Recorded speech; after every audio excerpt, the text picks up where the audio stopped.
Sure, awesome. Okay. Yeah, I can see you. Hey, welcome, folks. I'm Tempystral, and this is Metal Slug First Mission, a game that you only owned if your parents didn't love you. You got this instead of Pokemon. This is on the Neo Geo Pocket Color, a console you've probably never heard of. It's not the one on the beautiful MBS system they have up there. No, this is handheld Metal Slug. See, I did it too. It's not just you guys, it's me. This is Guilty Gear. It's a fighting game tournament now.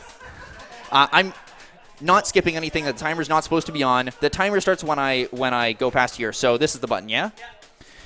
Awesome. Okay. 3, 2, 1, go. Did it go? So first thing I'm going to do is just kill these dudes and then throw a grenade into the sniper tower to get that guy's machine gun. That grenadier is going to cause me trouble later. So this is just a run-and-gun game. It's remarkably similar to the Metal Slug games if you've ever played those in arcades or on home console, like it was on the PS1 and 2 a lot. I'm playing really sloppily. So this is supposed to look a lot nicer. Basically, a lot of this game is just optimizing where you pick up weapons. So I got this machine gun from the guy in the sniper tower, and optimizing these sort of pseudo-random sections that I'm going to get later in the game. There are 2 vehicles in the game. This is the Metal Slug. I said it right that time. And it's basically a Metal Gear, let's be honest. Oh. Wow, I'm getting shot out of the air. That is the hardest jump in the game, and it's right at the beginning of the game, so it sucks. So there's two vehicles. This vehicle, it has 2 weapons. It has the Vulcan cannon here, and it has the cannon. Now, I want to use the cannon to destroy things as much as possible because it's basically a one-hit kill on everything. Unfortunately, like Castlevania, it stops you in your tracks when you try to use it. So I want to be jumping as much as possible, but then jumping is also slow because when you land, you have to stop for a little bit. This is the other vehicle, and it's thankfully the only time... No, there are 2 times we're going to be seeing auto-scrollers in this game. This is one of them. It's very short.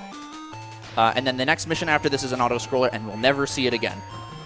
So don't worry. There's not a lot. I want to take this opportunity to give a shout-out to Mason. My mom's a teacher, and one of her students is apparently watching this. Apparently, he's spent a lot of time in Sick Kids, so I just want to give you all a reminder. If you want to donate to Sick Kids, they're a fantastic organization. I have friends who work there, and they love it. They do a lot of really good work for kids, so shout-out to Mason.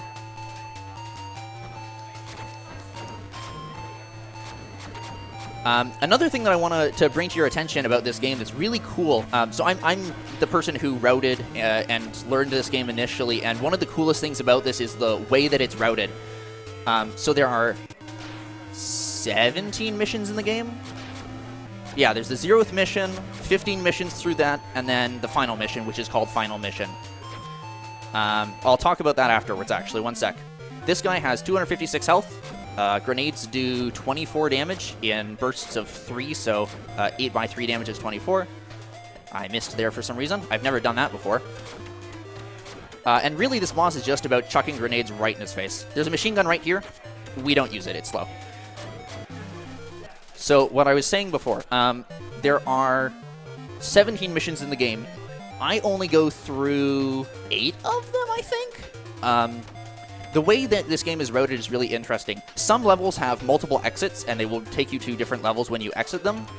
And then some levels you can only get to by failing in a tank or plane mission. So if I were to die in this mission, which I won't, hopefully, I would go into a skydiving section. And we're actually going to see one of those later, and it would take me to a different level. So if I succeed this, I go to level 3. No, sorry, level 2. If I fail this, I go to like level 5 or something.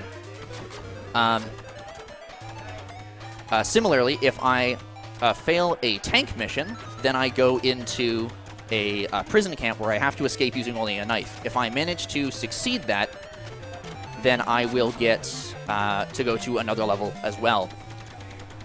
So routing this game was really a process of going through every single possible combination of succeeding and failing vehicle missions and trying to figure out which ones were the fastest and which were the slowest. So there's actually Mission 10 is the worst mission in the game, and it's a flight mission just like this one, but we're going to skip it right at the very beginning, so you'll see that when we get there. So I think the routing is really cool for this. Unfortunately, there is not much to do except for collect points, which does increase your max health, so it is a good thing to do. But other than that, it's just, dodging missiles and stuff. We're coming up to the end of this. I should point out, if you have photosensitive epilepsy, you may want to... I'm sorry, I forgot to mention this effect. It flashes at the end of some levels. Consequence of having a dim backlit screen on the original console was they needed to use flashy effects. So here, I want to just make sure to attack this dude so I get his rocket launcher. Now, there are a bunch of weapons in the game. The rocket launcher is, you would expect, the best one, but it's actually the worst, by far. The rocket launcher is hot garbage in this game. It only does 12 damage, which means it does, less than, or just a little less than the shotgun, and it does half the damage of grenades, so it's really not a fantastic weapon at all. But it has a useful property in this section, and this section only, where it homes in on enemies. So these dudes jumping out of here, like Kirby doing his final cutter, are going to be taken out pretty easily by my rocket launcher. I can't progress until I've killed all the enemies on the screen, so that's why it's really useful to have the rocket launcher there. Sometimes there's also dudes hiding in these bushes, so I need to take them out. Other than that, it is a fairly powerful weapon, but against like armor and stuff like that, it's completely useless. Flashing again.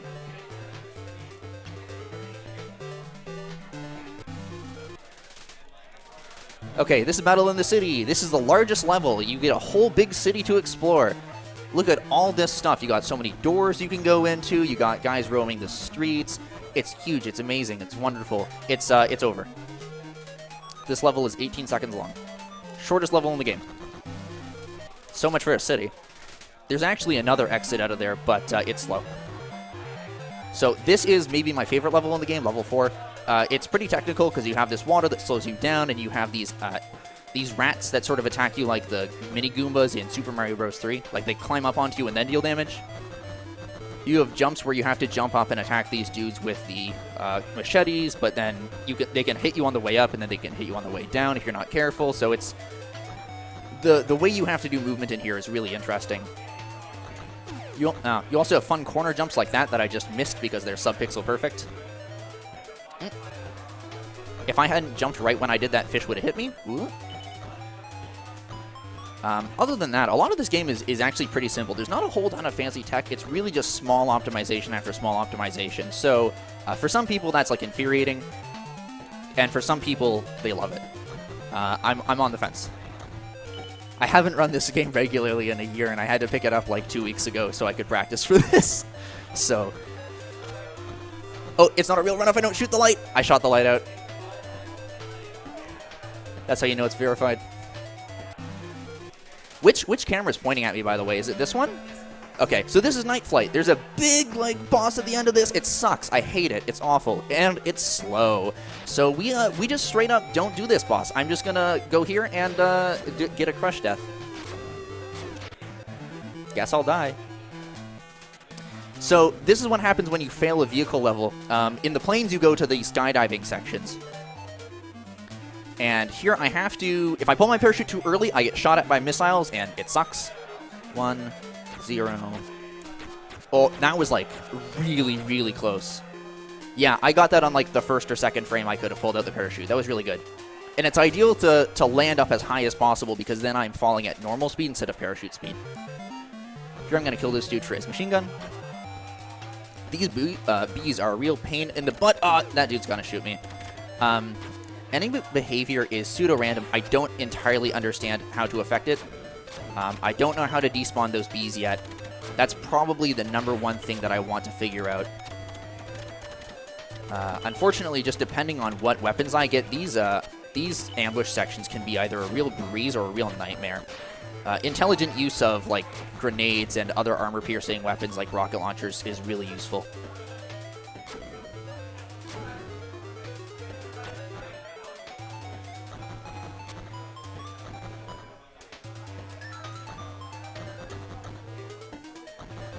Something that people may have also noticed is that at the beginning of the game, I chose Red Eye here, this character that I'm using, instead of Soldier, the blue character. And there's a reason for that, which is that there's... The two characters are functionally identical, except for in one respect, and it's really stupid. Red Eye's shotgun does twice as much damage as Soldier's shotgun for no discernible reason. I don't know if this is an oversight or a bug or something, but just the cone... Oh, also, you can do this. It's my favorite effect in the game. Not getting shot, the walking on edges. You can just sort of walk there when you're not supposed to.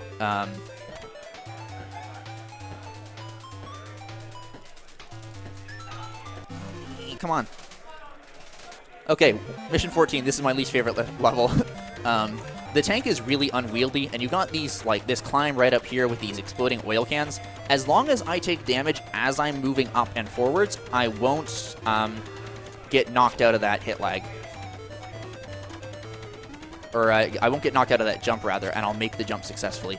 But it can be kind of tough to do it with precision. So I just want to be really careful here. I backed up over that Prisoner of War because he gives me a cannon that I'm going to use to defeat the boss in this area really quickly. Okay. Those missiles have a deceptively large hitbox, and I have not figured out how to consistently get around them. This game is very much a work in progress as far as running goes. Right now, I think the record is... It's actually not held by me. I taught someone else how to play the game for a 12-hour challenge, and he's got a 16:15.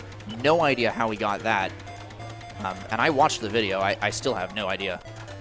It's a very good time. I think my PB right now is a 16:52, which I tied yesterday, actually. Good, and I still have my cannon. So normally you come in here with grenades, because your tank is grenades. But here with the cannon, 1, 2, 3, dead. And you're going to notice he sinks. If you're on top of his deck while he sinks, you die, and you have to redo this area, and you don't get the cannon ammo back. So you have to jump up. Here's the best level. I'm going to shoot twice to grab a shotgun, and then I'm not going to shoot it. We want to conserve our shotgun ammo for the boss of this stage. So the two characters, Soldier and Red Eye. Soldier's shotgun does 16 damage, and Fio's shotgun does 32. Why this is the case, I have no idea. It's just better, so that's why I chose Red Eye. There isn't really enough to make the two into two different categories, so I just shoot that one for speed, go in here, and I'm just not going to kill any of these dudes, because if I kill these dudes, like that guy has a machine gun, and there's machine gun ammo right behind this, right behind this door, but like the shotgun is so good, it just annihilates machines in one hit. So this guy comes down in 8 shots. I want to be careful not to fall into that pit right beside me, because it will kill me. Oh, okay. Evidently, I didn't do enough damage. Normally you do. It only takes 8 shots, but I may have fired a little too fast. If you fire too quickly, then your first shot will interact with the iframes that the boss has. So here I want to go up this ramp, turn around, go down, switch to my secondary weapon while grabbing that cannon, and fire like that, and then fire again. And that's the end of that ambush. That's called Cooperative Copter, and it is maybe the hardest part about this level. The rest of it is really easy. Okay, well, I couldn't safely avoid getting hit there. Okay, so if I fall off the stage in this level, I go to a prison camp, and even if I get through that prison camp successfully, I don't go back to this level. I go to 3 other levels, and all of them suck. And the prison camp for this, I have never successfully escaped from. So I made a safety save for the marathon, like 3 hours ago, like while I was here. So I'm glad I didn't have to use that. That would have been embarrassing. That dude, that grenadier down there, can and will kill you and end your run if you are on low health. So I always jump over him now. Also, you can get a crushing death on any of these walls, so I'm trying to be at the front of the screen as much as possible. Other than that, like, this is just an auto-scroller, so I'm really sorry. You got any donations to read?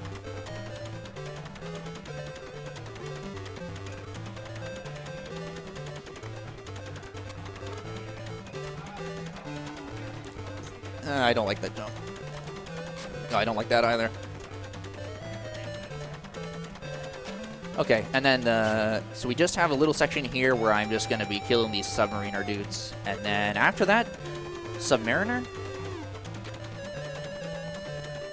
The scuba divers.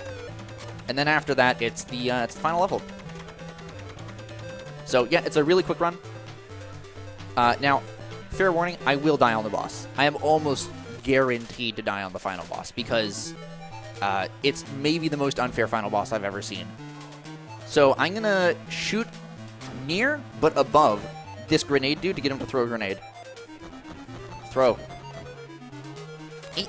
And that skips having to go all the way around that level.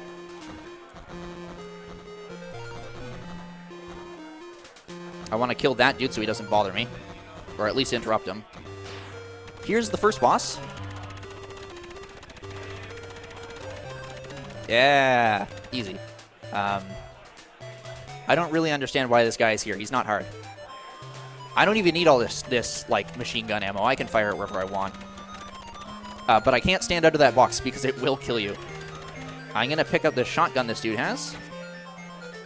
This guy deals 1, 2, 3, and he's dead. That's the other reason I picked Red Eye, because that dude takes like 5 or 6, sometimes 4 shots from Soldier. He takes a consistent 3 from Red Eye. Here we go, 1, 2, 3, 4, done. And now we're on the final ascent. I can take some really risky damage boosts like I got in my PB the other day, save like 20 seconds. I don't want to, but it's totally possible. There's going to be these cannons lined up on the side of the stage. And it's totally possible for them to kill me. I'm going to, well, be a little risky by jumping on the corner there and just ignoring that cannon. Unfortunately, it's totally possible for him to kill me, so I need to be really careful. Like that. That seemed unfair to me, but that potion there isn't actually a potion. It doesn't do anything. I don't even think it gives you points. I don't really know why it's there.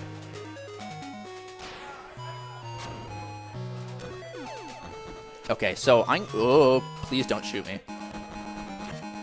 So I'm going to have to pick up health. Thankfully, there's health right by the starting position on the boss. It is possible to die if you fall between those, by the way. I've lost record runs to that. So normally I'd approach him and throw some grenades, but first thing I'm going to do is... I was going to shoot here. I can't avoid that. Okay. So he has like 3 or 4 moves he can do. One is this, where he fires these missiles, and they just follow you forever. Unfortunately, they are really tough to get rid of. Don't... Oh. This is a very bad spot for me to be... Oh, I don't... I'm dead. Yeah, there was no way to avoid that. I was dead no matter what he did. I was only safe if he gave me the same pattern over and over. But it's fine, I have 10 lives. One benefit of dying, actually, is that I come back with 96 shots in a machine gun, and that health spawn that was in the corner that I failed to get a few times is actually still there. So now he's jumped off the screen. I have to wait for him to come back.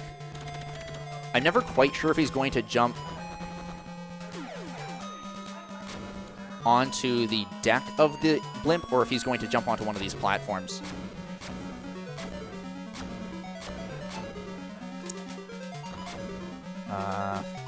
Come on. Okay, so time's coming up soon. Time. Did it go? Okay, wow, 1805. That was a friggin' god-awful speedrun. That sucked. But,